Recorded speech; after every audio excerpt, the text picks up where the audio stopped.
Parabéns a todos os nossos patrocinadores que levaram o prêmio Top of Mind. Então agora você fique com o nosso Vini Vita.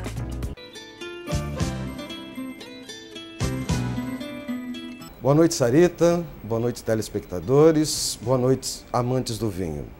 A semana passada, nós tivemos uma série de quadros mostrando a aprovação do vinho. O que é importante quando você chega num restaurante e se coloca aquele pouquinho de vinho e é oferecido a rolha a você. Mostramos a vocês quais são os defeitos possíveis dentro de um vinho. A partir dessa semana, nós vamos partir para um tema um pouco mais prático. Nós vamos falar sobre os tipos de vinho que existem no mercado. Os vinhos, ao longo de 5.000 anos de história do vinho, eles passaram a ser produzidos de várias formas, né?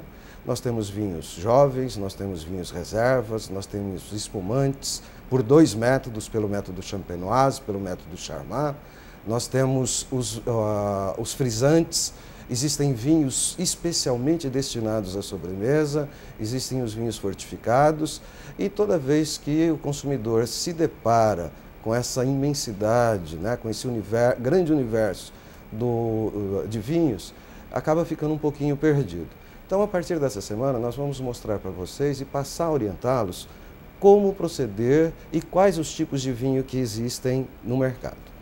Vamos começar com a denominação dos vinhos jovens. O que é um vinho jovem? Ele é jovem em todos os sentidos, do ponto de vista histórico, do ponto de vista de consumo, do ponto de vista também da sua morte, né? Os vinhos jovens, eles surgiram no mundo do vinho muito precocemente, surgiram na década de 40, quando passou a se fazer a vinificação em tonéis de aço inoxidável e com um controle de temperatura. Esses vinhos são vinhos relativamente baratos, né? Tem um custo bastante baixo, e quando se tem um grande top do vinho jovem, ele não vai passar de 40 a 50 reais. A maioria dos vinhos abaixo dessa faixa são vinhos jovens. Como que a gente identifica um vinho jovem, né? Geralmente o vinho jovem, ele não tem nenhuma inscrição, né, na sua garrafa. Nesse caso aqui, nós estamos com um vinho Mapu, da uva Sauvignon Blanc, e ele é um vinho jovem. Quando o vinho tem a inscrição reserva, né, continuamos com o mesmo vinho, tá? E agora nós temos a palavra reserva posta nele. O que isto significa em termos de qualidade do vinho? Os vinhos jovens são feitos com praticamente todas as uvas da videira. Os reservas, imediatamente após a vindima, ou seja, a colheita, eles vão sendo selecionadas as melhores uvas para produzi-lo.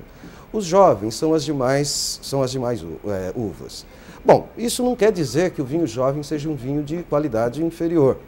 Por quê? Porque o método de produção garante que as características da fruta fiquem e permaneçam no vinho jovem. Então serão vinhos bastante frutados, bastante agradáveis e bastante leves. Para o nosso clima aqui, os vinhos jovens são bastante indicados. Da mesma forma que eu mostrei um vinho branco, vou mostrar agora um outro exemplo, né? Nós temos, de novo, o vinho Mapu, Cabernet Sauvignon, né, do Barão Philippe de Rothschild. Este daqui é um vinho jovem, né? Não tem a inscrição reserva, tá? Este outro, né, já é diferente do anterior. Aqui nós temos a palavra reserva presente no rótulo. Da mesma forma que no vinho branco, o que nós estamos observando? Os melhores cachos foram para a elaboração do Mapu Reserva.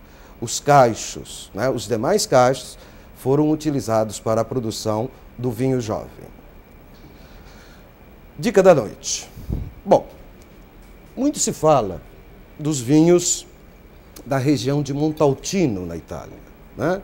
O que é um vinho Brunello de Montalcino? Na região de Montalcino, na Toscana, sul da Toscana, nós encontramos os vinhos.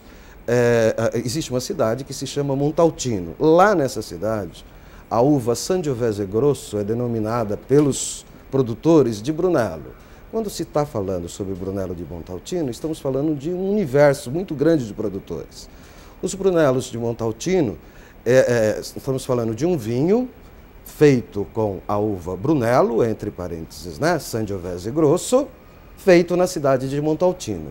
Por que essa denominação? Porque Sangiovese Grosso também, se produz vinho com Sangiovese Grosso também em outras regiões do mundo. Este, em particular, o Casanova di Neri, foi um dos poucos vinhos, né, da região de Montaltino que recebeu nota 100 da Wine Spectator. Então, é uma preciosidade no mundo do vinho. Bom, boa noite, telespectadores. Amanhã nós nos encontraremos novamente e nós vamos falar dos benefícios e das diferenças que existem na produção do vinho reserva. Nós vamos para um breve intervalo e voltamos em seguida com o nosso Espaço Gourmet de hoje com uma receita deliciosa. Confira!